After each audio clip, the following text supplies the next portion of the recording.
Je suis Harrison, j'ai 32 ans.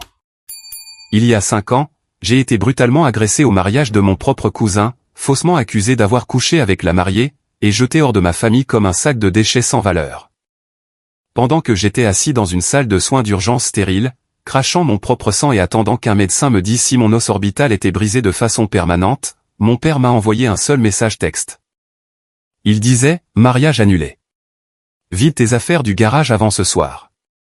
Quand je suis retourné en voiture à la maison où j'ai grandi, l'endroit même qui était censé être mon sanctuaire, mes parents et mon propre frère m'ont ri à la figure, alors que mon visage était tuméfié. Ils m'ont dépouillé de ma dignité devant tout le quartier, hurlant que j'étais un traître, un briseur de ménage, un monstre. Mais il y a une chose qu'ils ne savaient pas. La vérité laisse toujours une trace écrite. La vérité a une drôle de façon de survivre aux mensonges les plus sombres. Et en ce moment même, les mêmes personnes qui ont détruit ma vie, qui ont sali mon nom dans toute notre ville, se tiennent à ma porte, pleurant et implorant mon pardon. Avant que je vous raconte exactement comment j'ai vu leur vie parfaite et hypocrite s'effondrer en poussière, cliquez sur le bouton j'aime si vous croyez que la justice finit toujours par triompher, peu importe le temps que cela prend. Et s'il vous plaît, dites-moi d'où vous regardez dans les commentaires ci-dessous. Maintenant, revenons au jour exact où mon ancienne vie s'est terminée et où ma véritable histoire a commencé. C'était un mardi soir à Seattle, et le passé m'avait enfin rattrapé. La forte pluie du nord-ouest Pacifique tambourinait sans relâche contre la baie vitrée de mon salon. Ma petite amie, Evelyn, était dans la cuisine, fredonnant doucement pendant qu'elle préparait le dîner. J'étais assis sur notre canapé en cuir moelleux, une tasse de café noir refroidissant sur la table, en train de passer en revue une épaisse pile de documents immobiliers. Je venais de conclure l'achat d'une nouvelle propriété commerciale, une étape majeure pour mon portefeuille. Tout dans ma vie était paisible. Tout était méticuleusement structuré. Tout était exactement comme je l'avais construit à partir de zéro après avoir été laissé pour mort. Puis un coup soudain et lourd a résonné dans l'appartement. Ce n'était pas le léger tapotement d'un voisin ou le coup rapide d'un livreur. C'était désespéré, lourd. J'ai posé les documents, sentant une étrange piqûre glaciale à l'arrière de mon cou. Je me suis dirigé vers la porte en chêne massif et j'ai regardé à travers le judas en laiton. Mon estomac est tombé au sol, plongeant dans un abîme de terreur froide. Debout dans le couloir, éclairé par la lumière fluorescente vacillante et crue, se tenait Brandon, mon cousin, l'enfant prodige de notre famille. L'homme qui avait été le centre de notre univers, mais il n'avait plus rien de prodigieux. Il ressemblait à un cadavre ambulant. Ses vêtements étaient froissés, tachés et flottaient sur sa silhouette. Son visage était pâle. Ses yeux étaient enfoncés, entourés de cernes sombres et meurtries. Il tremblait, se balançant légèrement comme s'il pouvait à peine tenir debout. J'ai gardé la lourde chaîne de sécurité en acier engagé et j'ai entrouvert la porte d'un pouce. L'odeur d'alcool éventé et de panique pure s'est infiltrée par la fente. Il m'a regardé avec des yeux injectés de sang et désespéré et a ouvert sa bouche sèche pour parler.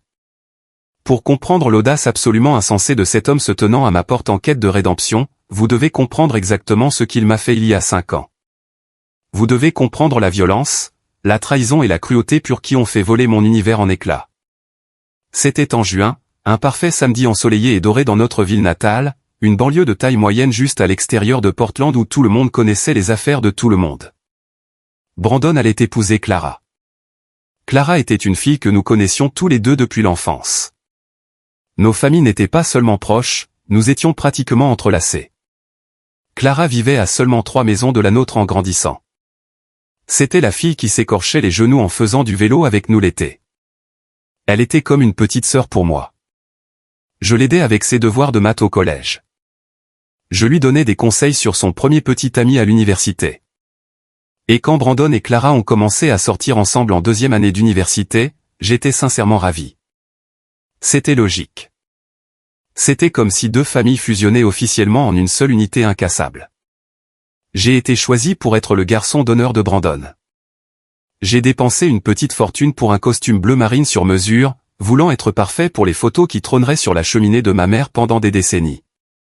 Je suis arrivé sur le lieu de la cérémonie, un magnifique domaine rustique juste à l'extérieur des limites de la ville. 3 heures en avance, j'ai aidé à installer les lourdes chaises en bois sur la pelouse, coordonné les traiteurs affolés et veillé à ce que les arrangements floraux soient impeccables. C'est ce que l'on fait pour la famille. On transpire, on travaille, on s'assure que leur journée spéciale soit magnifique. Environ 1 heure avant le début prévu de la cérémonie, l'air était chargé d'excitation et de l'odeur de parfum cher. J'étais sur la terrasse principale en train d'escorter un couple de personnes âgées, amis de mes grands-parents, à leur siège près du premier rang. Ils étaient incroyablement gentils, ayant du mal avec le chemin pavé inégal, et je tenais le bras de la vieille dame, m'assurant qu'elle était à l'aise. Je souriais. Je ressentais un immense sentiment de fierté. Mon cousin épousait une femme extraordinaire. Ma famille célébrait. Puis j'ai entendu le bruit lourd et frénétique de pas sur le gravier derrière moi. Je n'ai même pas eu le temps de me retourner pour voir qui c'était. L'impact a été comme un parpaing se balançant et heurtant directement le côté de ma tête. Le monde a basculé violemment, s'effaçant dans un flash aveuglant de lumière blanche. J'ai heurté durement le chemin de gravier, les pierres tranchantes déchirant mon pantalon de costume coûteux et arrachant complètement la peau de mes paumes. Avant même que je puisse reprendre mon souffle ou traiter l'explosion de douleur dans mon crâne, une lourde botte en cuir s'est abattue sur mes côtes avec la force d'une masse. J'ai roulé sur le côté, à bout de souffle, et j'ai vu Brandon me surplomber. Son visage n'était pas celui du cousin avec qui j'avais grandi. Il était tordu en un masque grotesque de rage pure et sans mélange. Les veines de son cou étaient saillantes. Il m'a attrapé par les revers de mon costume bleu marine déchiré, soulevant le haut de mon corps du sol, et a commencé à me frapper lourdement à coups de poing fermés directement au visage. Il ne m'a pas seulement frappé. Il essayait de me détruire. Il essayait de m'enfoncer le visage. À travers les bruits sourds écœurants et le sifflement aigu dans mes oreilles, je l'ai entendu hurler. Il m'a traité de tous les noms vils et dégoûtants de la langue anglaise. Il a hurlé que j'étais un traître. Il a hurlé, « Comment as-tu pu faire ça ? Je te faisais confiance. » J'ai levé les bras, essayant désespérément de protéger mes yeux et mon nez, sentant le goût métallique, vif et chaud de mon propre sang remplir ma bouche. Le couple de personnes âgées que j'ai décrié de terreur pure. Des femmes dans la foule hurlaient.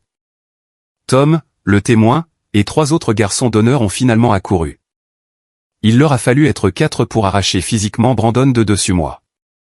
Il se débattait encore comme un animal sauvage, donnant des coups de pied, essayant de porter un dernier coup à ma tête. Je me suis assis sur le gravier, complètement désorienté, le monde tournant en cercles écœurants. Mon œil gauche enflait si rapidement que je pouvais sentir la pression s'accumuler contre mon crâne. Le sang coulait de mon nez en un flot continu, imbibant le col blanc impeccable de ma chemise. La directrice du lieu, une femme dans une frénésie de panique, a accouru avec un talkie-walkie. Elle voulait appeler les flics immédiatement. Elle a dit qu'elle devait déposer un rapport de police et a suggéré que je contacte un avocat pour porter plainte sur le champ. J'ai craché une bouchée de sang sur l'herbe et j'ai refusé. Même avec le visage en morceaux, même avec mes côtes hurlant d'agonie, mon premier instinct a été de le protéger. Je pensais qu'il faisait une crise de psychose. Je pensais qu'il y avait un terrible malentendu catastrophique. Je ne laisserai pas mon cousin être arrêté en smoking le jour de son mariage. J'ai pris un Uber pour la clinique d'urgence tout seul, tenant une serviette en lin imbibée de sang sur mon visage, tout mon corps tremblant de choc. Le médecin des urgences était sombre. Elle m'a donné une lourde poche de glace industrielle et m'a dit que j'avais une grave commotion cérébrale, 2 côtes fêlées et un os orbital gravement contusionné qui avait de justesse échappé à la fracture. Elle m'a tendu un presse-papier avec les documents de sortie. C'est exactement à ce moment-là que mon téléphone a vibré dans ma poche. Je l'ai sorti avec des doigts tremblants et tachés de sang. C'était un texto de mon père, Richard. Je m'attendais à de la panique. Je m'attendais à ce qu'il me demande à quel hôpital j'étais. Au lieu de cela, l'écran affichait « Mariage annulé. Vide tes affaires du garage avant ce soir. » Il n'y avait aucune question. Il n'y avait aucune inquiétude. Juste une expulsion froide et calculée. Conduire une voiture avec un œil complètement enflé et une commotion cérébrale aveuglante et nauséeuse est une sorte d'enfer particulier. J'ai serré le volant en cuir de ma Honda jusqu'à ce que mes jointures deviennent d'un blanc fantomatique. Chaque nid de poule sur Elm Street envoyait une onde de choc aveuglante de douleur à travers mes côtes fracturées et jusqu'à ma mâchoire.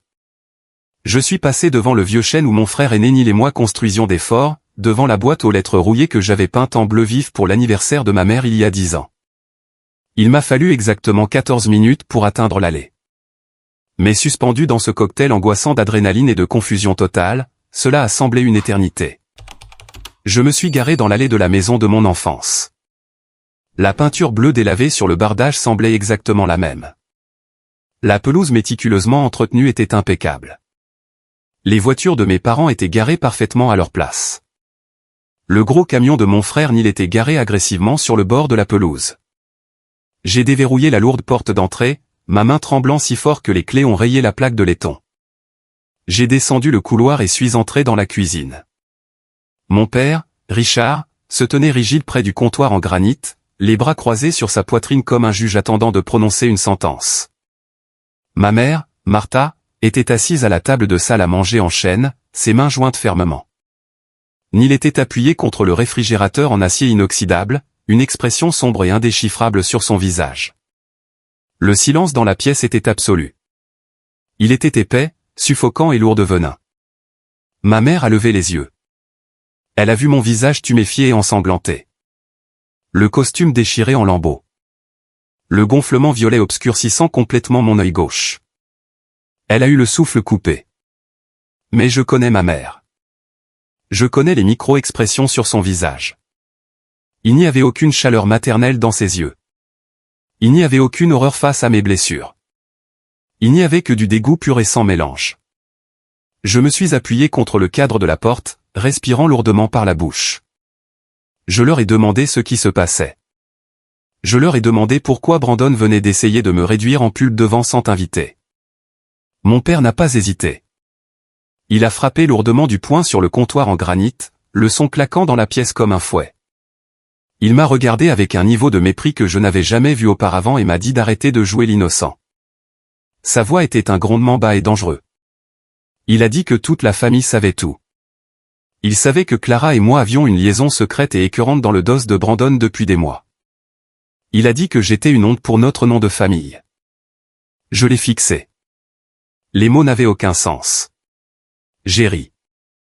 Un rire sec, brisé, douloureux qui a fait brûler mes côtes fêlées d'une agonie brûlante. C'était l'accusation la plus insensée, la plus ridicule, la plus mathématiquement impossible que j'ai jamais entendue de toute ma vie. Clara était ma sœur dans tout ce qui comptait. Nous n'avions aucune alchimie romantique, aucune histoire, aucun intérêt l'un pour l'autre. Nous étions de la famille. J'ai exigé de savoir qui leur avait raconté ces ordures absolues. Je me suis avancé, ignorant la douleur. J'ai exigé des preuves. Montrez-moi un texto, ai-je crié, ma voix se brisant. Montrez-moi une seule photo. Montrez-moi un reçu d'hôtel, un email, une seule bribe de preuve réelle que cette horrible trahison a jamais eu lieu. Mon père m'a regardé droit dans les yeux, son visage complètement dépourvu d'émotion. Nous n'avons pas besoin de preuves, Harrison. Nous savons, c'est tout. Neil s'est détaché du réfrigérateur. Neil, ma propre chair et mon propre sang. Le frère que j'avais admiré toute ma vie. Il s'est approché de l'îlot de cuisine, a attrapé quelque chose derrière et a jeté un lourd sac de sport en toile directement à mes pieds. Il a heurté le parquet avec un bruit sourd, la fermeture éclair s'ouvrant pour révéler mes vieux gants de baseball, quelques suites d'université et quelques photos encadrées. Sors de cette maison, a dit Neil. Sa voix n'était pas en colère. Elle dégoulinait d'une satisfaction malsaine et arrogante. Tu es dégoûtant. Tu es un cancer. Tu es mort pour cette famille. J'ai regardé mon frère. Je l'ai vraiment regardé et, en cette fraction de seconde, j'ai vu la lueur du triomphe dans ses yeux. C'est à ce moment précis que j'ai réalisé qu'il ne s'agissait pas seulement d'une rumeur. C'était profondément, fondamentalement calculé. Neil avait toujours été intensément jaloux de moi. J'avais la meilleure carrière, le meilleur score de crédit, la stabilité. Il avait toujours voulu être le seul centre d'attention de nos parents. Il voulait l'héritage indivis. Il voulait s'assurer que, le moment venu, les biens immobiliers de nos parents lui reviendraient entièrement sans contestation. Et là, servi sur un plateau d'argent, se trouvait son occasion en or de me retirer définitivement de l'équation. Il se fichait que la rumeur soit vraie ou non. Il se fichait de la justice. Il voulait juste que je sois effacé. Je me suis tourné vers ma mère. Je suis tombé à genoux, non par culpabilité, mais par pur épuisement physique et émotionnel. Je l'ai supplié de m'écouter. Je lui ai rappelé les valeurs qu'elle m'avait inculquées depuis l'enfance. L'honnêteté, l'intégrité, la famille.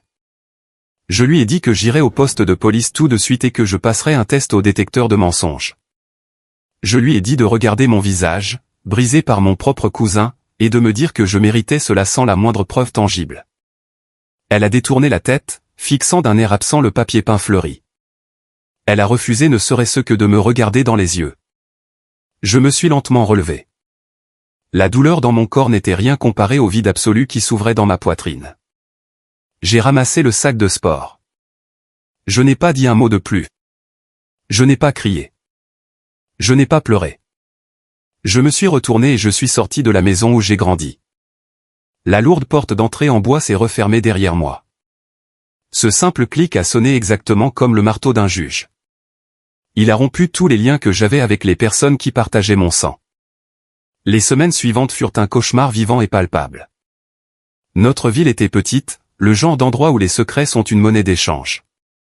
Et ma tante Béatrice, la mère de Brandon, était la reine incontestée des ragots locaux.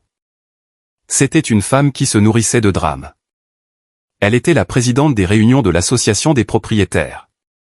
Elle organisait les immenses dîners de Thanksgiving à l'église communautaire locale. C'était une manipulatrice experte qui pouvait transformer un murmure en ouragan. Béatrice s'est donnée pour mission personnelle et vicieuse de s'assurer que chaque personne de notre ville sache exactement ce que j'étais censé avoir fait. Elle a tissé une toile de mensonges si épaisse et si toxique qu'elle m'a étouffé. Soudain, l'histoire a été réécrite. Chaque interaction innocente que Clara et moi avions eue au cours des 10 dernières années a été transformée en quelque chose de sombre et de sale. La fois où j'ai aidé Clara à réviser pour ses examens finaux d'université à la bibliothèque. Béatrice a raconté à tout le monde que nous avions des relations dans les rayons. La fois où j'ai aidé Clara à réparer son pneu crevé sous une pluie battante sur le parking de Walmart. Un rendez-vous secret et sordide. Je ne pouvais aller nulle part. Je suis entré dans l'épicerie locale pour acheter du lait, et des femmes que je connaissais depuis la maternelle abandonnaient littéralement leur chariot et s'éloignaient à grands pas dans la direction opposée.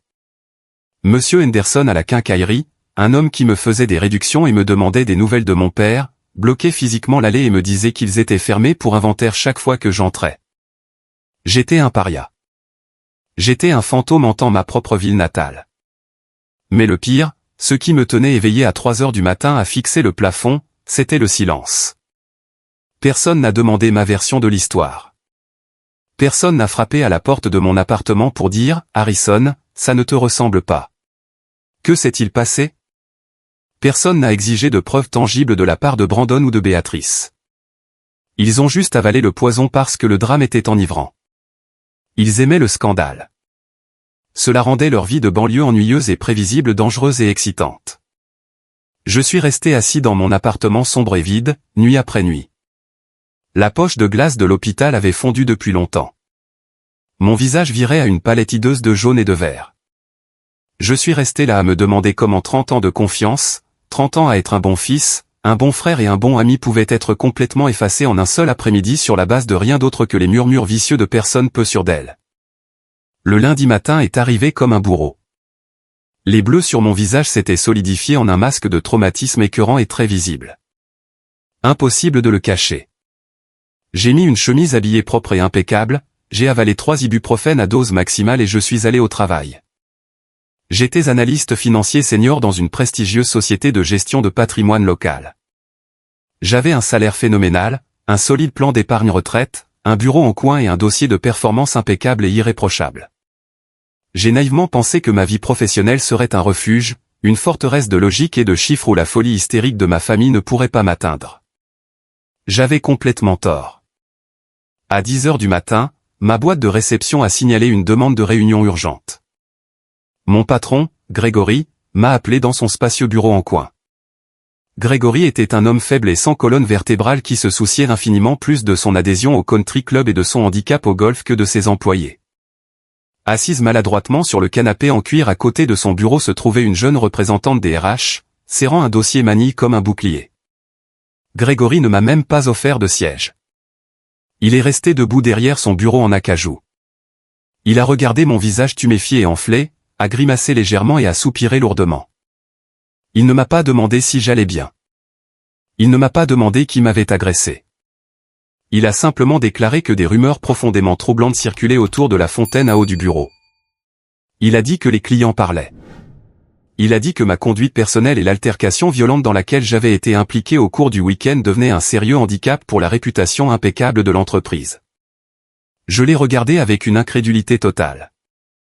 Ma mâchoire est littéralement tombée, en voyant une pointe de douleur à travers ma joue. J'étais la victime d'une agression physique brutale et non provoquée. Je n'avais absolument rien fait de mal.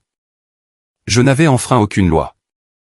Je lui ai calmement dit que c'était une affaire de famille privée et très volatile, basée entièrement sur des mensonges fabriqués, et que mes performances étaient les plus élevées du département. Grégory a secoué la tête lentement, refusant de me regarder dans les yeux. Il a dit que c'était une communauté très unie et que les apparences comptaient plus que les performances. Il a dit que l'entreprise ne pouvait pas se permettre d'être associée à un scandale. Il a fait glisser une feuille de papier cartonné sur le bureau. C'était une lettre de licenciement. J'étais viré. Avec effet immédiat, pas d'indemnité de départ, pas de période de transition, pas de soutien, juste une boîte en carton standard pour mes affaires de bureau et une escorte jusqu'à l'ascenseur. En sortant du bureau avec ma pathétique boîte en carton remplie de diplômes encadrés et de tasses à café, j'ai vu mon collègue Julien près de la photocopieuse. Julien et moi avions l'habitude de boire des bières tous les vendredis. Nous savions tout de la vie de l'autre. Nous nous étions couverts l'un l'autre lors d'audits massifs. J'ai regardé Julien, désespéré d'obtenir ne serait-ce qu'un signe de tête de solidarité, une reconnaissance silencieuse que tout cela était insensé. Julien a baissé les yeux sur ses chaussures italiennes chères et s'est éloigné rapidement dans l'autre sens, faisant semblant de lire une feuille de papier vierge. J'ai descendu ma boîte jusqu'au parking souterrain, je l'ai laissé tomber dans le coffre de ma voiture et je me suis effondré sur le siège du conducteur. J'ai agrippé le volant, ma respiration courte et rapide. Je n'avais pas de famille. Je n'avais pas d'amis. Je n'avais pas de travail. Je n'avais pas de salaire pour payer mon loyer. Tout ce que j'avais minutieusement construit au cours de toute ma vie d'adulte était complètement anéanti, décimé, effacé, tout cela à cause d'une rumeur. J'ai sorti mon téléphone. Mes mains tremblaient. J'ai composé le numéro de Clara. Pendant des semaines, il était tombé directement sur une messagerie vocale automatisée. J'avais laissé des dizaines de messages la suppliant de me rappeler. Cette fois, à la 4e sonnerie angoissante, la ligne s'est ouverte. Je n'ai même pas dit bonjour. J'ai juste expiré. Clara, s'il te plaît, mon Dieu, dis-moi que tu es en vie. J'ai entendu un sanglot lourd, rauque et déchirant à l'autre bout du fil. La voix de Clara était complètement brisée. C'était le son d'une femme qui avait été vidée de sa substance. Sa situation était encore pire, bien plus brutale que la mienne. Ses parents super religieux et terrifiants de sévérité l'avaient complètement et totalement excommuniée. Son père, un homme qui prêchait le pardon chaque dimanche, a en fait appelé le prêtre de leur paroisse pour essayer de la faire retirer officiellement et publiquement de la congrégation de l'église. Il voulait qu'elle soit humiliée en chair. Sa mère, la femme qui nous préparait des biscuits, est allée dans la chambre d'enfant de Clara, a emballé chaque peluche, album photo et journal intime qu'elle possédait dans des sacs poubelles noirs et résistants, et les a jetés sur le porche sous la pluie battante. Ils ont complètement révoqué son accès au fonds d'études qu'ils avaient créé pour ses futurs enfants. Ils la traitaient comme si elle était une peste ambulante et respirante. Clara avait été une étoile montante, chef de projet senior dans une grande agence de marketing du centre-ville. Mais par une cruelle ironie du sort, son chef d'équipe était le cousin de Brandon du côté de sa mère.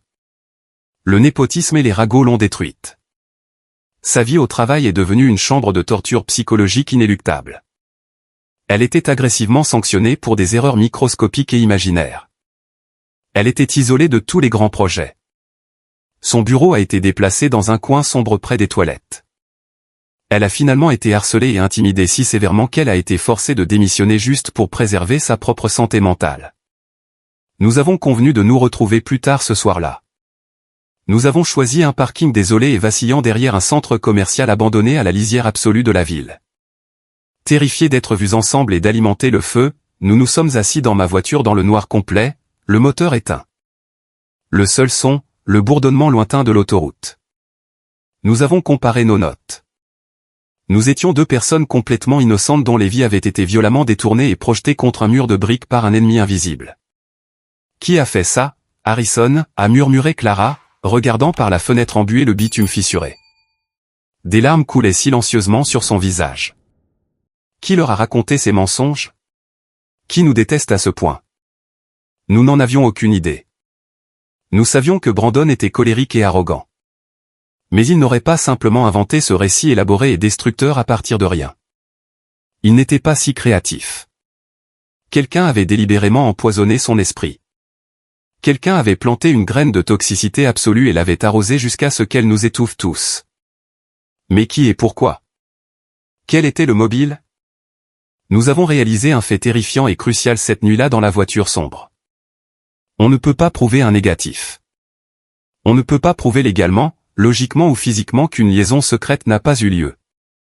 Si les personnes qui étaient censées nous aimer inconditionnellement étaient prêtes à nous jeter au loup sans exiger la moindre preuve concrète, il n'y avait rien que nous puissions dire pour les faire changer d'avis. Toute tentative de nous défendre, toute tentative d'engager un avocat ou de riposter était simplement considérée comme une manipulation supplémentaire. Nous combattions un fantôme. Nous combattions des gens qui voulaient désespérément que nous soyons coupables. J'ai regardé Clara. J'ai vu les cernes sombres et meurtries sous ses yeux. J'ai vu l'épuisement profond dans sa posture affaissée. Elle ressemblait à une prisonnière de guerre. Nous devons partir, ai-je dit. Ma voix était soudainement stable. La panique avait disparu, remplacée par une clarté froide, dure et semblable à un diamant. C'était la première fois depuis des semaines que je ressentais un sentiment de contrôle. Si nous restons dans cette ville, Clara, nous allons nous noyer. Ils vont nous étouffer lentement. Nous devons les laisser croire à n'importe quelle illusion insensée qu'ils veulent. Nous devons nous sauver. Nous devons partir. Clara m'a regardé. Elle a essuyé ses yeux, sa mâchoire se crispant. Elle a hoché la tête lentement. Je vais à Chicago, a-t-elle murmuré. J'ai une vieille colocataire d'université là-bas. Je pars demain. Nous avons fait un pacte de sang cette nuit-là. Nous avons juré que nous ne leur donnerions pas la satisfaction malsaine de nous voir souffrir. Nous avons juré que nous nous reconstruirions et que nous ne mendirions jamais, jamais un amour qui était clairement conditionnel. Le lendemain soir, je suis retourné à mon appartement. J'ai emballé tout ce que je pouvais faire tenir dans le coffre et sur la banquette arrière de ma Honda. J'ai laissé les meubles chers et lourds. J'ai laissé la télévision. J'ai laissé les souvenirs. Je suis allé à une station-service ouverte 24 heures sur 24 à la périphérie de la ville.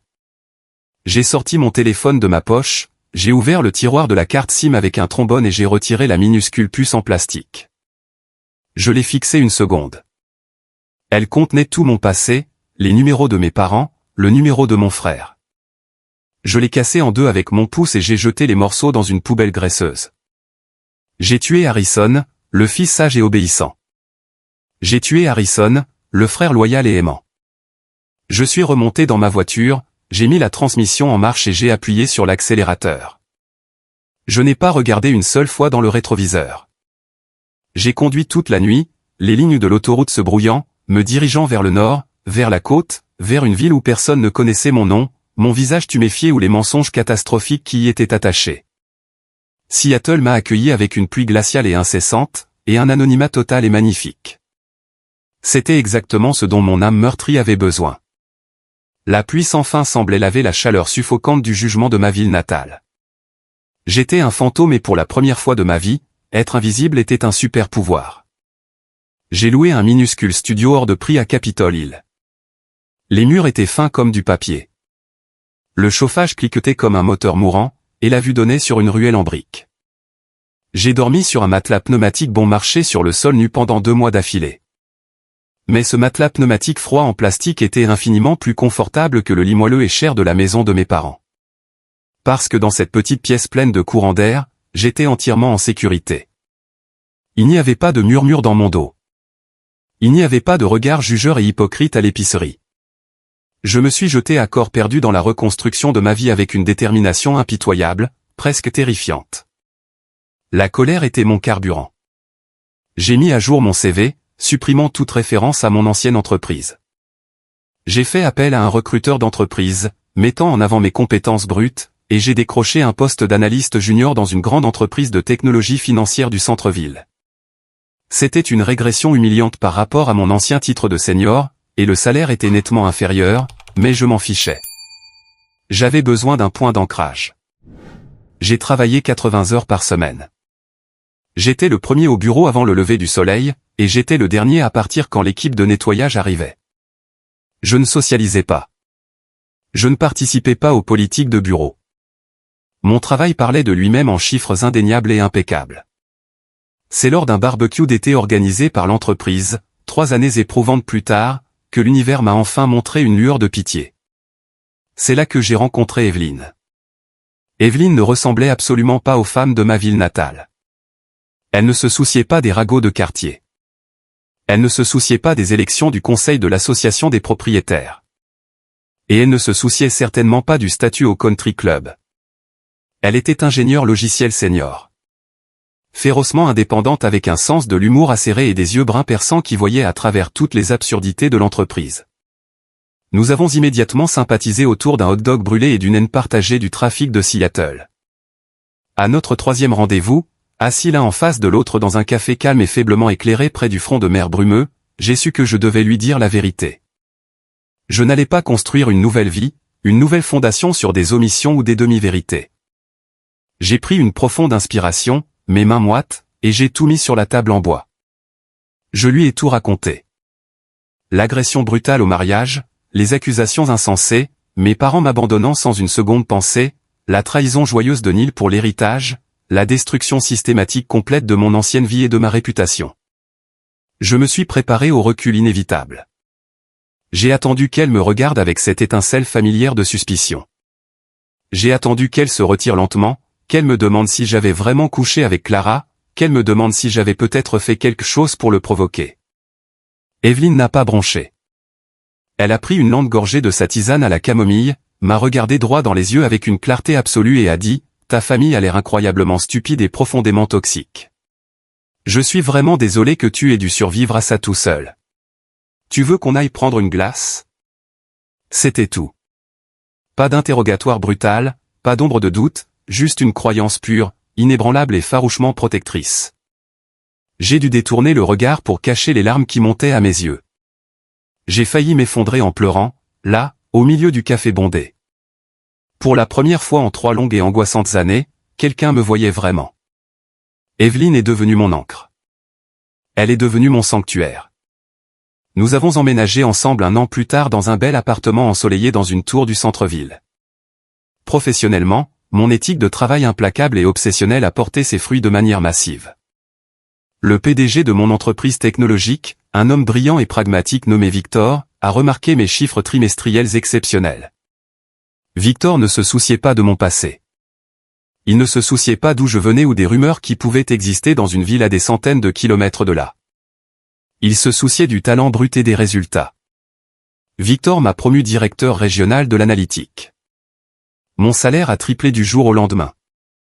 Les options d'achat d'actions ont été acquises. Avec les encouragements d'Evelyne, j'ai commencé à investir massivement dans l'immobilier commercial. Je prospérais. J'étais prospère, en bonne santé et sincèrement heureux. Evelyne a même réussi à entrer en contact avec Clara en ligne.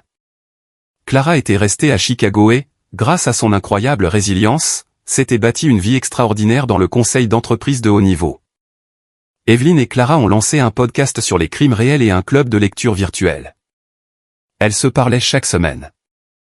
Elles sont devenues des amies fantastiques. Nous avions réussi à créer notre propre famille, une famille fondée sur une confiance réelle et indéniable, pas seulement sur un accident d'ADN partagé. Je pensais que le pire était passé.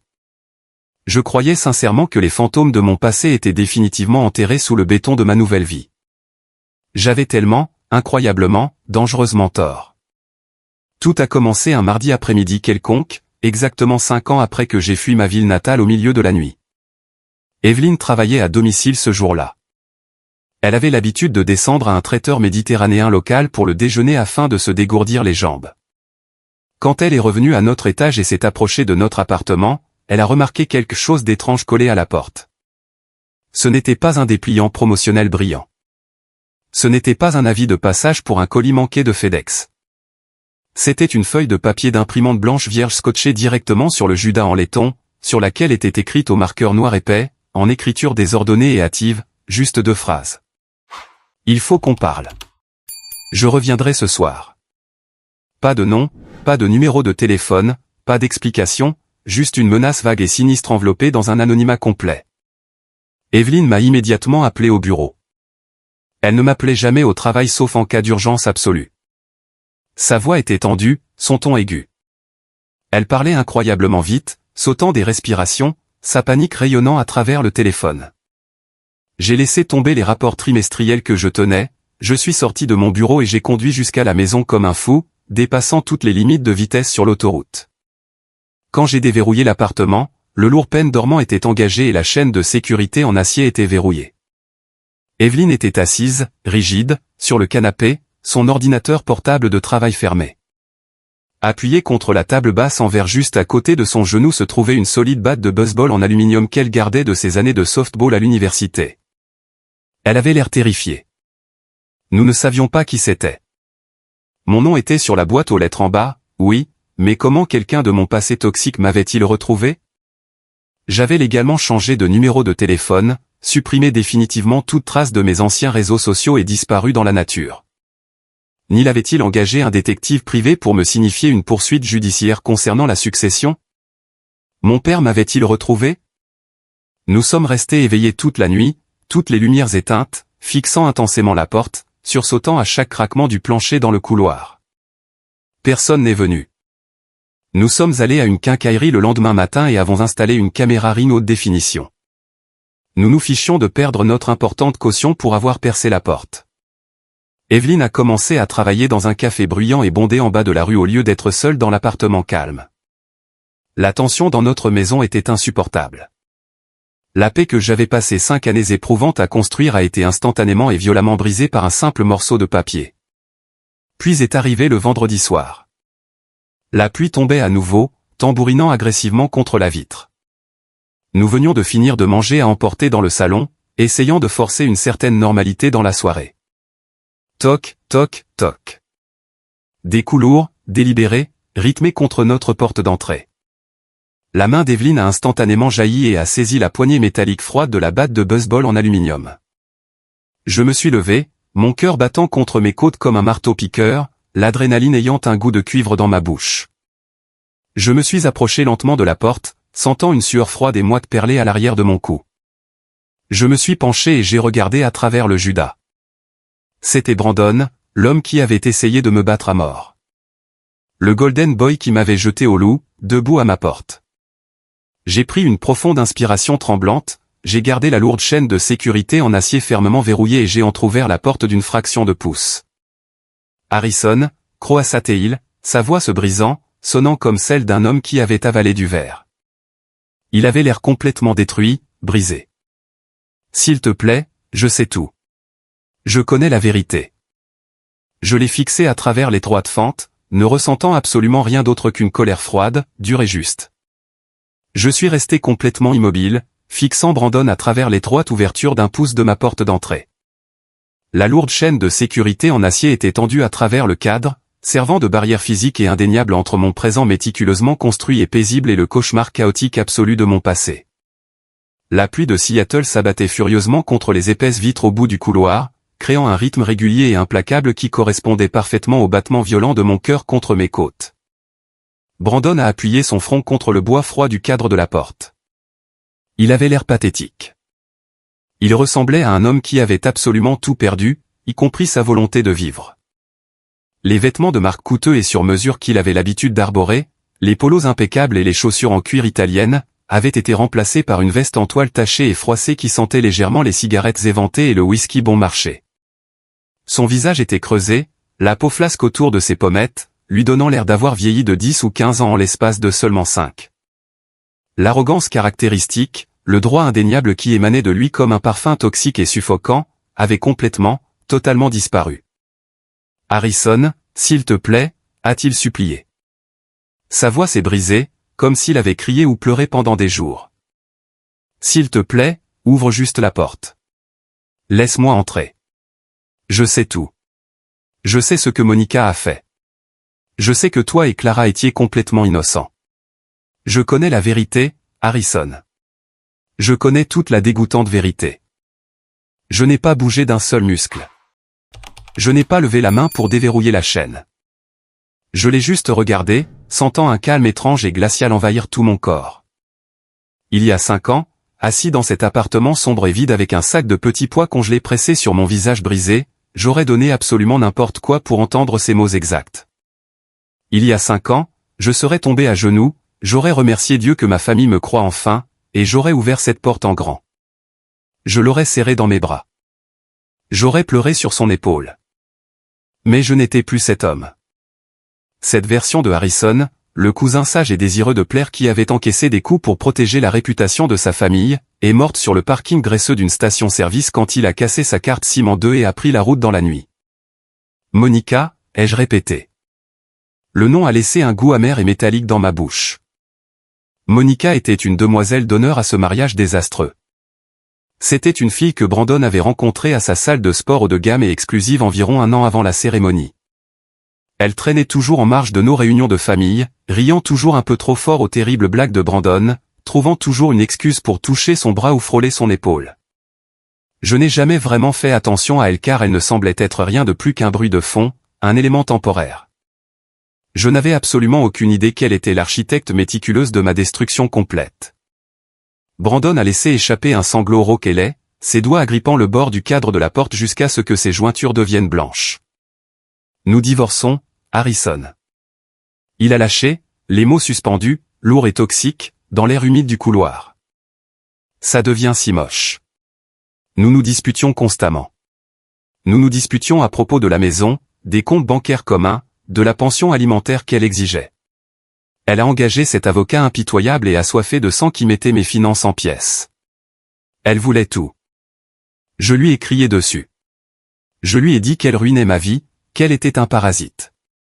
Et elle, Harrison, elle a juste craqué. Il a levé les yeux vers moi, ses yeux injectés de sang, larges et nageant dans une réalisation horrifiante et tardive. Elle m'a ri au nez, Harrison, en plein milieu de notre cuisine sur mesure. Elle s'est versé un verre de vin, m'a ri directement au visage et m'a dit qu'elle n'avait même jamais aimé Clara. Elle m'a dit qu'elle voulait mon style de vie. Elle voulait l'énorme bague en diamant. Elle a vu à quel point Clara et moi étions proches, combien d'histoires nous partagions, et elle savait qu'elle ne pouvait pas rivaliser avec une vie de souvenirs. Alors, elle a décidé d'éliminer complètement la concurrence. Elle a tout inventé, chaque mot. Les messages textes secrets. Elle a prétendu avoir vu les rendez-vous à l'hôtel, la liaison. Elle a complètement fabriqué un énorme mensonge dégoûtant pour écarter Clara. Et quand je lui ai demandé comment elle pouvait te détruire dans le processus, tu sais ce qu'elle a dit? Elle a dit que te détruire était juste un dommage collatéral nécessaire pour rendre l'histoire crédible à mes parents.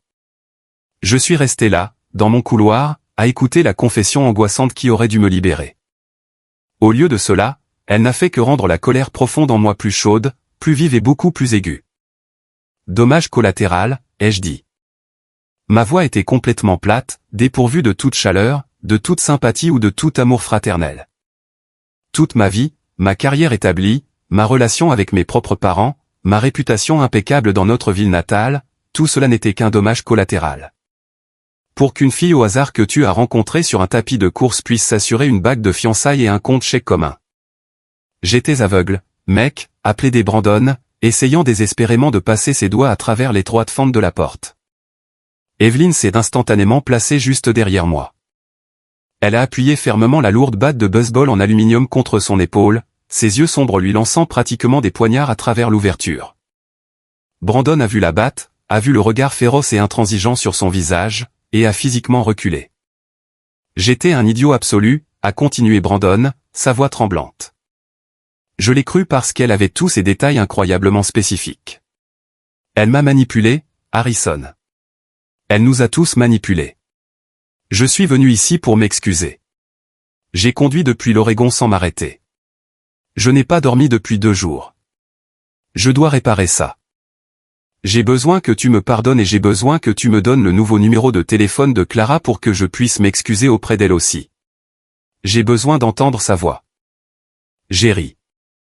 Ce n'était pas un rire heureux et ce n'était certainement pas un rire soulagé. C'était un son sombre, creux et tranchant comme un rasoir qui a fait reculer Brandon d'un autre pas dans le couloir. « Tu veux le numéro de téléphone de Clara ?» ai-je demandé, mon ton tombant à un murmure dangereux et mortel. Tu l'as jeté comme si elle était un sac de déchets pourris. Ses parents ultra-religieux ont mis ses souvenirs d'enfance, ses journaux intimes et ses photos dans des sacs poubelles noirs et les ont laissés dehors sous la pluie battante. Tu as laissé ta mère, Béatrice, transformer le nom de Clara en une blague sale et dégoûtante à chaque réunion de l'association des propriétaires et vente de gâteaux de l'église dans tout le comté. Et tu penses honnêtement que tu peux simplement venir ici, avoir l'air triste, dire ma faute, et obtenir son numéro de téléphone. Nous sommes de la famille, Harrison, a-t-il murmuré, jouant désespérément la carte de la culpabilité toxique ultime. La famille fait des erreurs. Non, Brandon, ai-je dit froidement, le regardant comme s'il était un parfait étranger. Nous partageons de l'ADN. Ce n'est rien de plus qu'un accident biologique. La famille ne te laisse pas saigner dans la poussière. La famille exige des preuves concrètes avant de prononcer un verdict de culpabilité sur quelqu'un qu'elle prétend aimer. Tu as eu 5 années entières pour engager un détective privé. Tu as eu 5 ans pour exiger de voir mes relevés bancaires, mes relevés téléphoniques, mes emails. Tu as eu 5 ans pour regarder l'homme avec qui tu as grandi, l'homme qui t'a soutenu à travers tout, et réaliser qu'il ne te trahirait jamais, jamais. Mais tu ne l'as pas fait parce que c'était plus facile de jouer la victime. C'était plus facile d'épouser la menteuse que d'admettre que tu avais tort. J'ai attrapé la lourde poignée de porte en laiton. Harrison, attends. S'il te plaît, ne ferme pas la porte. Il a paniqué. Oncle Richard et tante Martha connaissent la vérité aussi. Ma mère sait. Tout le monde en ville sait maintenant. Ils veulent que tu rentres à la maison. Ils sont dévastés. Ils veulent t'arranger ça. Dis-leur, ai-je dit, ma voix tranchant le couloir comme un scalpel chirurgical, qu'il n'y a absolument plus rien à arranger. La maison a brûlé il y a 5 ans, Brandon. Vous êtes tous juste là à regarder les cendres froides. J'ai claqué la lourde porte. Le pêne dormant s'est encliqueté avec un bruit sourd, satisfaisant et final. Je me suis retourné et j'ai appuyé mon dos contre le bois massif. Evelyn a immédiatement laissé tomber la batte de baseball sur le tapis, s'est approchée et a enlacé ma taille fermement. Elle ne m'a pas demandé si j'allais bien. Elle n'a pas offert de platitudes vides et sans signification. Elle m'a juste tenu, m'ancrant dans le présent, me rappelant la vie solide, belle et impénétrable que j'avais construite complètement sans eux. Le lendemain matin, les vannes de l'enfer se sont officiellement ouvertes. Mon téléphone portable, qui avait été merveilleusement silencieux de toute personne de ma ville natale pendant une demi-décennie, a commencé à vibrer sans arrêt sur le comptoir de la cuisine. Brandon avait clairement transmis mon nouveau numéro de Seattle à toute la famille. L'audace pure de ces gens était vraiment une étude de cas fascinante sur le narcissisme humain. Ils croyaient sincèrement, vraiment, que juste parce qu'ils avaient enfin découvert la vérité, l'horloge remonterait comme par magie, l'ardoise serait effacée, et je reviendrais en courant dans leurs bras. Le premier texto était de ma mère, Martha. C'était un énorme bloc de texte. Harrison.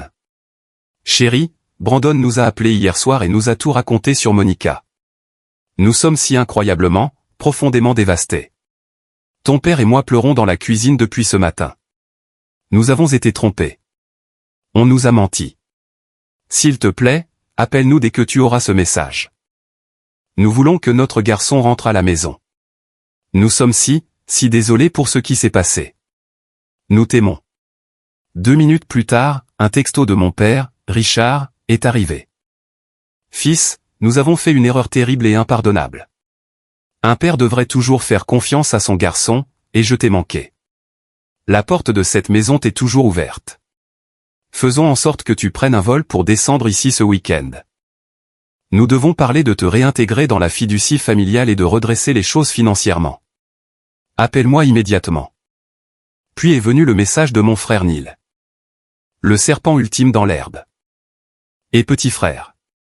Des nouvelles folles, insensées, à propos de Monica, une psychopathe totale et absolue. Maman et papa sont vraiment bouleversés par toute cette histoire. Allons prendre une bière ce week-end et réglons ça entre hommes. De l'eau a coulé sous les ponts. Tu m'as vraiment manqué, mec. Je me suis assis à mon îlot de cuisine en marbre, fixant l'écran lumineux de mon téléphone, lisant les messages encore et encore. L'hypocrisie était physiquement nauséabonde. Allons prendre une bière. Comme s'il ne m'avait pas littéralement jeté un sac de sport de mes affaires à mes pieds. Comme s'il n'avait pas souri d'un sourire tordu et malsain en me disant de sortir de la maison. Comme s'il n'avait pas activement utilisé mon exil douloureux pour consolider son contrôle absolu sur le portefeuille immobilier lucratif de nos parents et leur héritage. Il ne voulait pas s'excuser parce qu'il m'aimait. Ils voulaient s'excuser pour soulager leur propre culpabilité écrasante, suffocante et insupportable. Ils étaient profondément embarrassés. La vérité était sortie dans notre petite ville, se propageant comme une traînée de poudre. Et soudain, mes parents n'étaient plus les victimes tragiques et nobles d'un fils prodigue traître. Ils étaient les parents horribles, crédules et monstrueux qui avaient jeté leur enfant innocent au loup pour absolument rien. L'optique sociale avait radicalement changé, et mes parents se souciaient de l'optique beaucoup plus qu'ils ne se souciaient de l'oxygène. Evelyne m'a versé une nouvelle tasse de café noir et l'a fait glisser sur le comptoir en marbre. « Qu'est-ce que tu vas faire à ce sujet ?» a-t-elle demandé doucement, ses yeux balayant le barrage de notifications. J'ai pris la lourde tasse en céramique, sentant la chaleur réconfortante s'infiltrer dans mes paumes. J'ai regardé les messages vocaux désespérés qui s'accumulaient dans ma boîte de réception. Ils pensaient qu'ils pouvaient simplement me récupérer avec quelques textos. Ils pensaient que j'étais toujours le même gamin désespéré et désireux de plaire qui voulait désespérément leur validation et leur approbation. Je vais leur donner exactement ce qu'ils veulent, ai-je dit. Un sourire lent, froid et très calculé se dessinant sur mon visage. Je vais leur offrir la réunion de famille ultime. Je n'ai répondu à aucun texto. Je n'ai retourné aucun appel téléphonique désespéré. Je les ai laissés mariner dans le silence absolu pendant 3 semaines angoissantes et atroces. J'ai laissé leur anxiété monter jusqu'à un point d'ébullition. J'ai laissé leur culpabilité s'envenimer et pourrir. J'ai laissé les ragots incessants du quartier consumer complètement leur vie quotidienne. J'avais besoin qu'ils réalisent à un niveau fondamental que je n'étais plus à leur disposition. Je contrôlais le calendrier maintenant. Finalement, un mardi après-midi, j'ai envoyé un seul texto de groupe très spécifique à mes parents, mon frère Neil, Brandon et ma tante Béatrice. Samedi, 14 heures précises, la salle de conférence exécutive au dernier étage du Marriott du centre-ville de Portland. Si quelqu'un a ne serait-ce qu'une minute de retard, je pars. Si quelqu'un amène des invités non invités, des conjoints ou des avocats, je pars. C'est votre seule et unique chance. J'ai choisi une salle de conférence d'entreprise stérile, haut de gamme et fortement surveillée pour une raison stratégique très spécifique. Je n'allais pas les rencontrer dans un restaurant local où ils pourraient provoquer une scène émotionnelle massive ou essayer de commander des boissons pour adoucir le coup. Je n'allais certainement, en aucun cas, mettre les pieds dans la maison de mon enfance où ils détenaient l'avantage psychologique territorial. Je voulais un terrain neutre et impitoyable. Je voulais une salle de conseil parce que ce n'était pas une réunion de famille destinée aux câlins et aux larmes. C'était une prise de contrôle hostile de ma propre histoire de vie. J'ai pris un vol tard le vendredi soir pour Portland. Evelyne m'a accompagné. Elle portait un blazer anthracite bien coupé, un chemisier blanc impeccable et tenait un portefeuille en cuir épais et lourd sous son bras. Elle ressemblait à une avocate d'entreprise puissante et impitoyable. Et honnêtement, sa simple présence m'a donné une couche d'armure impénétrable qu'il ne pouvait même pas commencer à percer. À exactement 13h45 le samedi, Evelyne et moi sommes entrés dans l'immense salle de conférence aux parois de verre. La longue table en acajou brillait sous l'éclairage encastré. J'ai installé mon ordinateur portable haut de gamme à la tête absolue de la table, je l'ai connecté via HDMI à l'immense écran plat monté sur le mur du fond, et j'ai ouvert un lien Zoom sécurisé. Clara était à l'autre bout de la ligne. Elle était assise dans son magnifique appartement ensoleillé dans une tour du centre-ville de Chicago. Elle avait complètement éteint sa caméra, choisissant de rester un carré noir silencieux et intimidant sur l'écran avec juste son nom tapé en texte blanc et sobre. Elle voulait entendre chaque mot. Elle voulait assister au carnage, mais elle a absolument refusé de les laisser voir son visage. Elle a refusé de leur donner la satisfaction malsaine de regarder la femme dont ils avaient activement essayé de détruire la vie. À exactement 13h55, la lourde porte en verre de la salle de conférence s'est lentement ouverte. Ils sont entrés, ressemblant à un sinistre cortège funèbre. Ma mère, Martha, avait l'air incroyablement fragile, les épaules voûtées, serrant son sac à main de créateur chair contre sa poitrine comme une bouée de sauvetage dans une tempête. Mon père, Richard, avait l'air profondément mal à l'aise et vieilli, sa posture anormalement rigide. Tante Béatrice, l'ancienne reine incontestée des ragots de banlieue, gardait les yeux rivés sur la moquette chère de l'hôtel, l'air terrifié. Brandon avait l'air encore pire qu'à la porte de mon appartement. Le stress pur de son divorce catastrophique imminent le rongeait clairement de l'intérieur. Et puis il y avait Neil, mon frère aîné, essayant désespérément de porter un masque de préoccupation fraternelle et décontracté. Mais je pouvais facilement voir le tic frénétique et nerveux dans sa mâchoire. À la seconde où la porte s'est refermée derrière eux, ma mère a complètement rompu les rangs. Elle a laissé tomber son sac à main sur le sol et s'est précipitée vers la tête de la table, les bras tendus, d'épaisses larmes coulant sur son maquillage soigneusement appliqué. Harrison. Oh, mon cher garçon. Je suis tellement désolé. Arrête-toi là. Ma voix a claqué dans la salle silencieuse et très acoustique comme le claquement d'un fouet en cuir. Je n'ai pas haussé le ton. Je n'ai pas crié, mais l'autorité absolue, glaciale et terrifiante dans mon ton l'a figé sur place. Prends un siège, Martha, ai-je dit, en montrant la chaise la plus éloignée. Elle a physiquement tressailli. Pas maman, Martha. La couleur restante a instantanément quitté son visage, et elle a lentement reculé, s'enfonçant lourdement dans une chaise en cuir. Les autres se sont précipités pour s'asseoir, complètement, totalement silencieux. Ils ont réalisé à ce moment précis et limpide que la dynamique de pouvoir à laquelle ils étaient si habitués avait changé de façon permanente et irréversible. Je n'étais plus l'accusé implorant la pitié. J'étais le juge, le jury et le bourreau. Mettons quelques règles de base non négociables au clair avant de commencer. J'ai commencé, me penchant en avant, appuyant lourdement mes avant-bras sur la table en acajou. Je les ai regardés droit dans les yeux, un par un. Numéro 1, personne ne me touche. Numéro 2, personne ne m'interrompt pendant que je parle. Numéro 3, si quelqu'un, en particulier toi, Richard, essaie d'utiliser la culpabilité religieuse, les écritures ou le concept de devoir familial pour justifier votre comportement horrible. Cette réunion est immédiatement terminée. Est-ce que c'est bien compris? Ils ont tous hoché la tête lentement, ressemblant à des écoliers terrifiés et réprimandés envoyés au bureau du directeur. Bien, ai-je dit doucement. J'ai montré l'immense moniteur qui illuminait le mur. Clara est en ligne. Elle écoute chaque mot. Dis bonjour à tout le monde, Clara. Bonjour. La voix de Clara a résonné fort à travers les haut-parleurs surround de la salle de conférence. Elle était douce, très professionnelle et entièrement, terrifiante, dépourvue de toute émotion. Brandon s'est effondré instantanément au son de sa voix. Il a enfoui son visage dans ses mains tremblantes, ses épaules secouées violemment. Clara Harrison, je suis tellement désolé. Je suis si incroyablement, profondément désolé. Monica m'a manipulé. Elle a menti sur absolument tout. J'ai été stupide. J'ai été aveugle. J'ai ruiné ma propre vie et j'ai ruiné la vôtre. Mon divorce me détruit. Elle prend la moitié de mon salaire, la maison, les comptes de retraite. Je paie pour ce que je vous ai fait. Oui, tu paies pour ça, ai-je dit froidement, coupant court à sa séance d'apitoiement. Et tu mérites de perdre chaque centime que tu as jamais gagné. Mais nous ne sommes pas ici pour parler de Monica. Monica est un serpent. Oui, mais un serpent ne peut te mordre que si tu ouvres volontairement la porte et le laisses entrer dans ta maison. Nous sommes ici pour parler des personnes assises dans cette pièce. J'ai tourné mon regard perçant directement vers mes parents.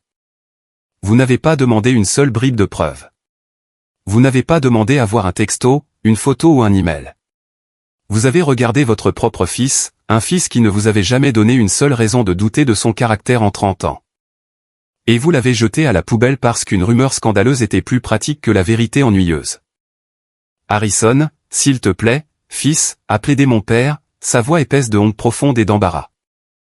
Nous essayons de protéger la réputation de la famille. L'image dans la communauté était terrible. Nous pensions que, l'image, ai-je interrompu, ma voix baissant d'une octave, résonnant d'un pur dédain. Vous avez jeté votre propre enfant à la rue pour l'image de quartier? Qu'en est-il de l'image d'abandonner complètement votre chair et votre sang?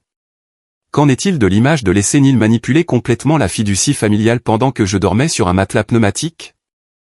La tête de Neil s'est violemment relevée, ses yeux s'écarquillant de panique pure et sans mélange.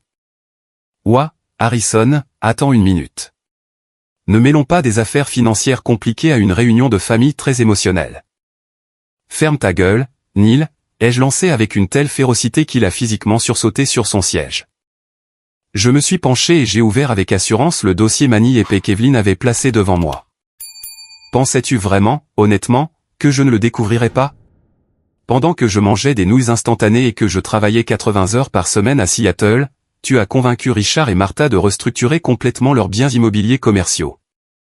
Tu leur as fait me retirer complètement de l'héritage, citant explicitement mes prétendues défaillances morales dans la documentation juridique.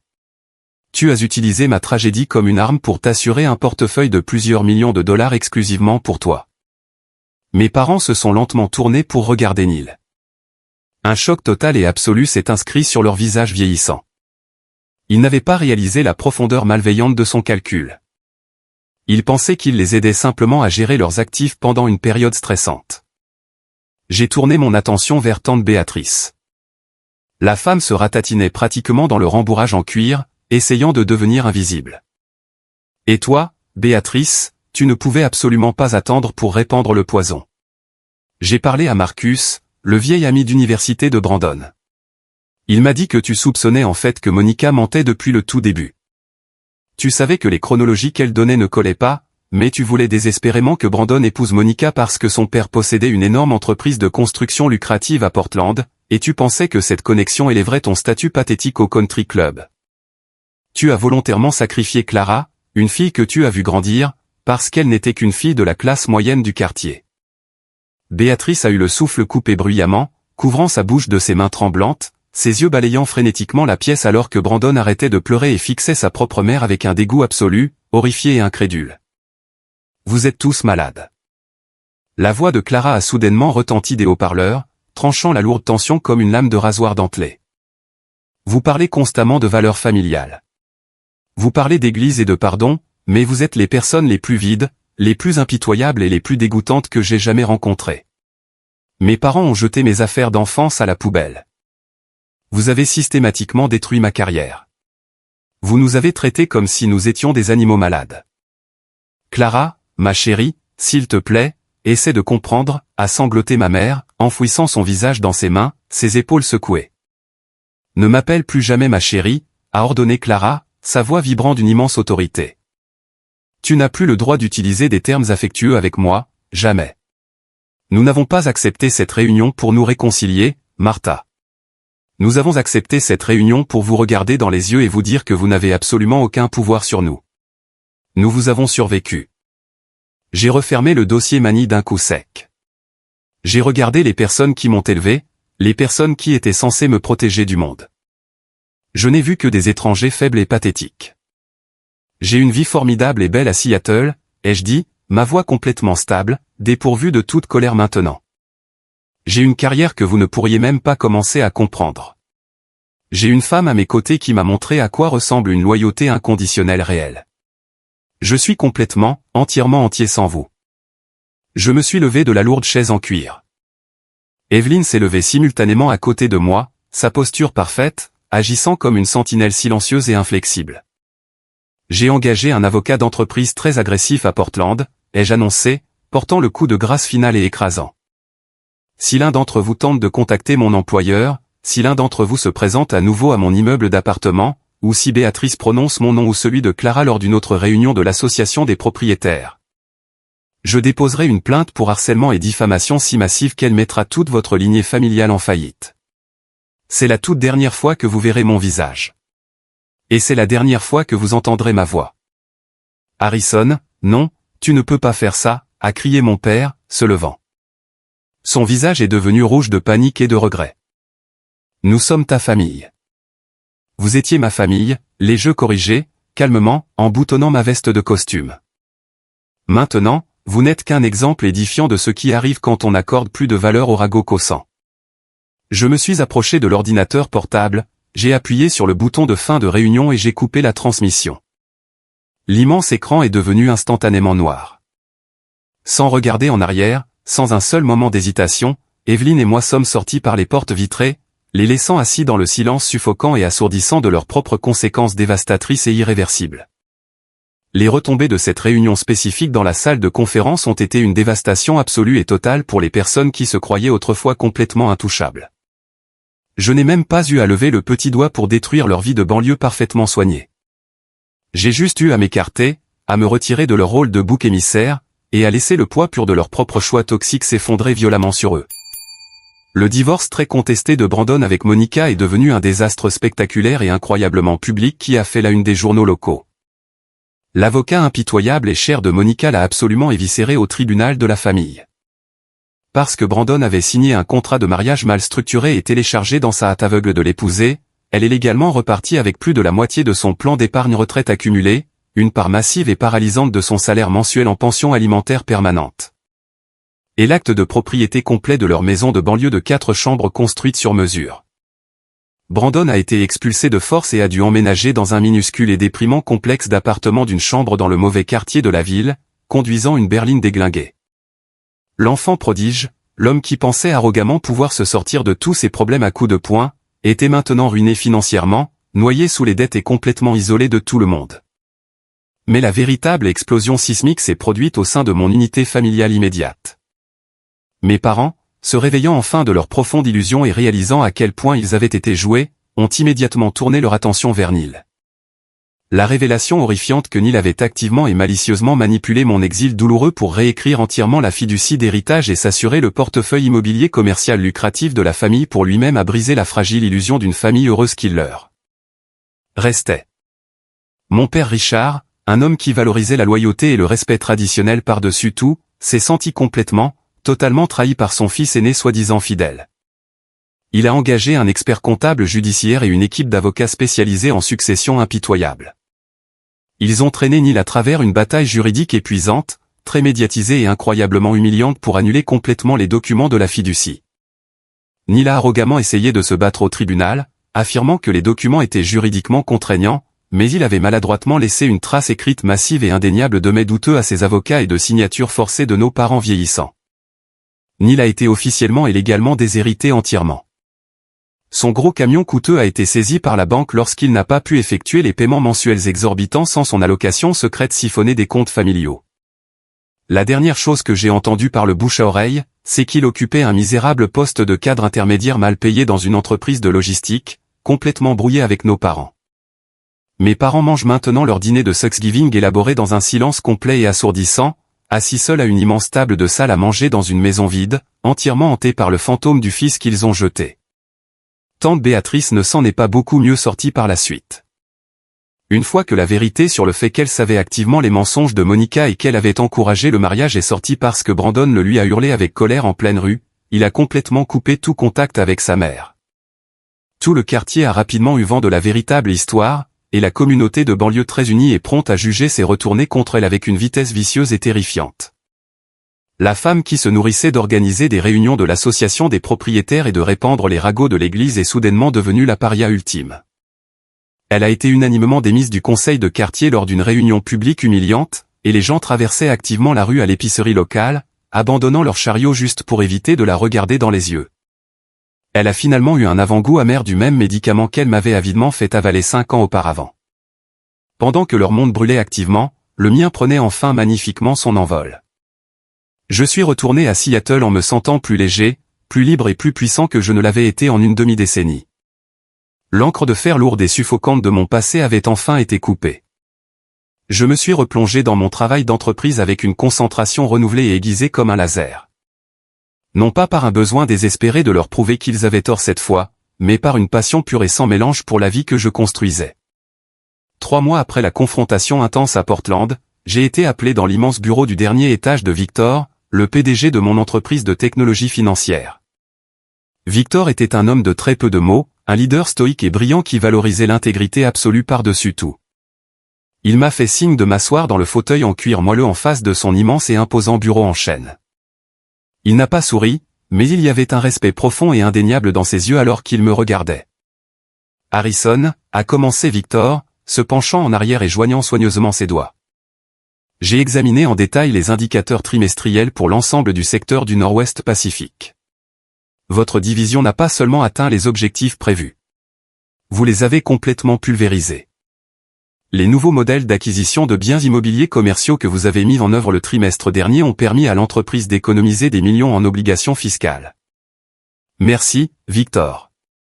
J'ai une excellente équipe qui travaille sous mes ordres, ai-je répondu, en restant très professionnel. Victor a légèrement secoué la tête, un rare sourire en coin apparaissant. Ce ne sont pas seulement les chiffres sur la feuille de calcul, Harrison. C'est votre caractère. Je sais un peu ce que vous avez traversé pour arriver dans cette ville. Je sais que vous avez dû repartir de zéro absolu. Vous n'avez pas laissé la trahison vous briser. Vous l'avez laissé vous forger en quelque chose de plus fort. Ce genre de résilience mentale est incroyablement rare et c'est exactement ce dont cette entreprise a désespérément besoin au niveau de la direction exécutive. Il a ouvert le tiroir de son bureau et a fait glisser une enveloppe scellée épaisse et lourde sur le bois poli. Je vous promeux officiellement vice-président des opérations régionales, a annoncé Victor, sa voix sonnant avec finalité. Cela s'accompagne d'une augmentation de salaire massive, d'un nouveau plan d'action très lucratif, d'une voiture de société et d'un bureau en coin au 40e étage avec vue sur le détroit. J'ai fixé l'enveloppe épaisse. Il y a 5 ans, j'étais assis dans une voiture glaciale sur un parking sombre et abandonné, licencié de mon poste de cadre intermédiaire, le visage violemment tuméfié, me demandant si ma vie était complètement, irrémédiablement finie.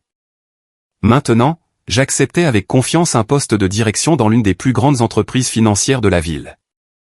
J'ai pris l'enveloppe, j'ai serré fermement la main de Victor et je suis sorti du bureau avec assurance.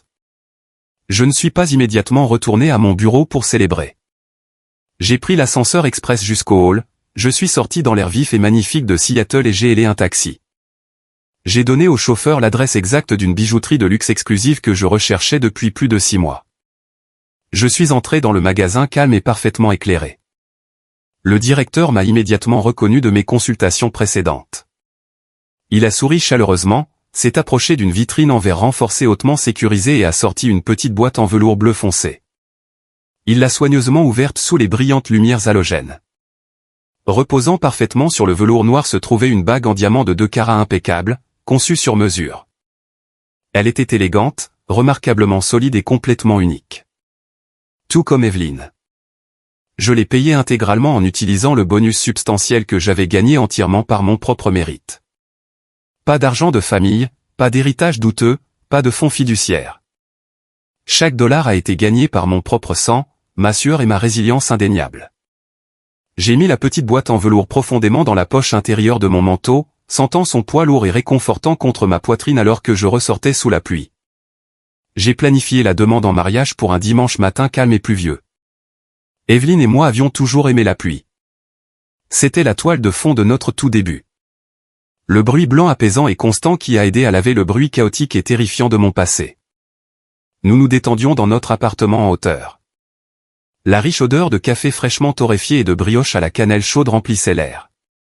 Evelyne portait un de mes sweats d'université délavé et trop grand, ses cheveux sombres attachés en un chignon désordonné, assise en tailleur sur le tapis moelleux devant la grande baille vitrée, profondément absorbée par la lecture d'un nouveau roman à suspense. Je n'avais pas besoin d'un grand spectacle public et coûteux. Je n'avais pas besoin d'engager une flash mob dans un parc, et je n'avais certainement pas besoin d'un photographe caché dans les buissons. J'avais juste besoin d'elle. J'ai soigneusement versé 2 tasses de café fumante, je me suis approché et je me suis assis par terre juste à côté d'elle. Elle a levé les yeux, souriante, ses yeux bruns incroyablement chaleureux et complètement sans défense. J'ai posé les tasses sur la table basse en verre. J'ai pris une profonde inspiration pour me calmer, glissant ma main dans la poche de mon pantalon de survêtement. Evelyne, ai-je dit doucement, ma voix remplie d'une intensité calme. Elle a immédiatement fermé son livre, sentant le changement d'atmosphère. Qu'y a-t-il? Tout va bien? J'ai lentement sorti la petite boîte en velours et l'ai tenue fermement dans la paume de ma main. Il y a 5 ans, je suis arrivé dans cette ville complètement, totalement brisé. J'étais entièrement vidé. Je n'avais rien à mon nom à part une voiture pleine de vêtements et un visage meurtri. Je pensais vraiment que je ne pourrais plus jamais faire confiance à un autre être humain pour le reste de ma vie. Je pensais que le concept de famille n'était qu'une arme que les gens utilisaient pour vous blesser quand vous étiez le plus vulnérable. Le souffle d'Evelyne s'est coupé de manière audible. Ses mains se sont levées pour couvrir sa bouche, ses yeux s'écarquillant. Mais ensuite je t'ai rencontré, ai-je continué, ma voix épaisse d'émotion, mais entièrement stable et sûre. Tu n'as pas essayé de me réparer, Evelyne. Tu as fait quelque chose d'infiniment mieux. Tu m'as donné un endroit sûr et sécurisé pour me réparer moi-même. Tu as pleinement cru en moi quand j'étais un parfait étranger avec une histoire folle. Tu m'as farouchement soutenu quand les fantômes de mon passé sont venus frapper à notre porte. Tu es mon sanctuaire absolu. Tu es ma famille. J'ai ouvert la boîte, révélant le superbe diamant captant la douce lumière grise du matin filtrant par la fenêtre. Je ne veux pas d'un grand mariage stressant. Je ne veux pas de drame ni de faux sourires. Je veux juste toi pour le reste de ma vie. Evelyne, veux-tu m'épouser? Des larmes ont coulé sur ses cils, traçant des chemins rapides sur ses joues. Elle n'a pas hésité une fraction de seconde. Elle n'a pas fait de pause pour réfléchir.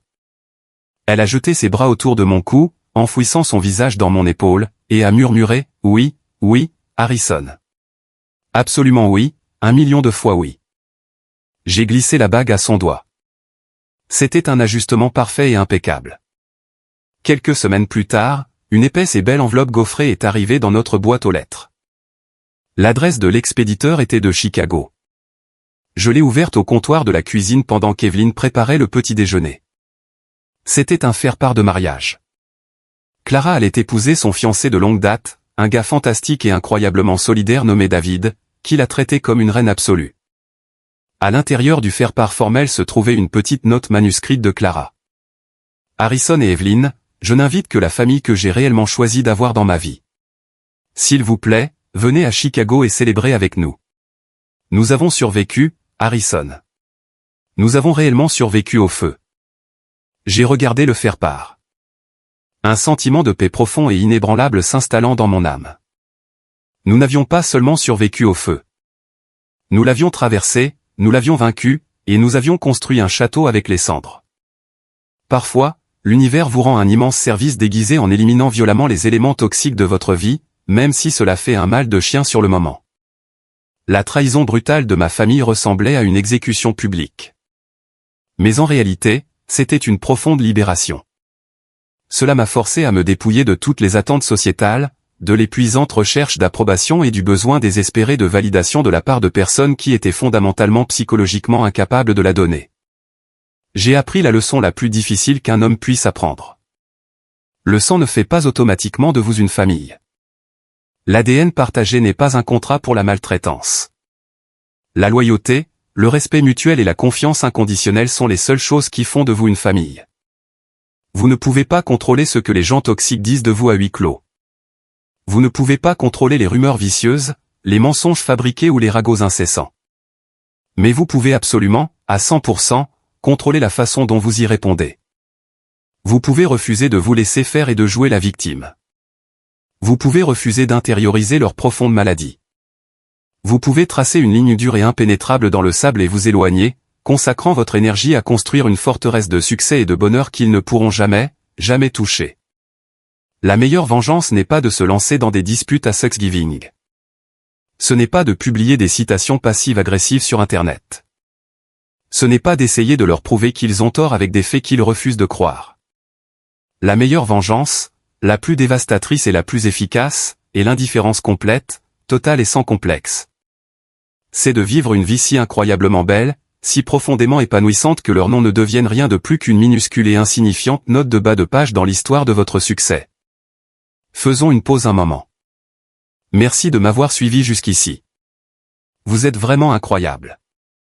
S'il vous plaît, aidez-moi en aimant la vidéo et en commentant le chiffre ainsi dessous pour que je sache que vous avez été là avec moi jusqu'à ce point.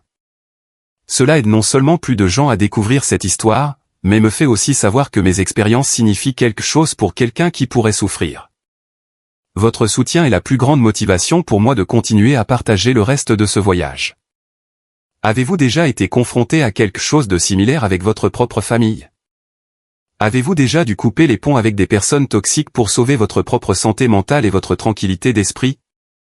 Partagez votre histoire dans les commentaires ci-dessous.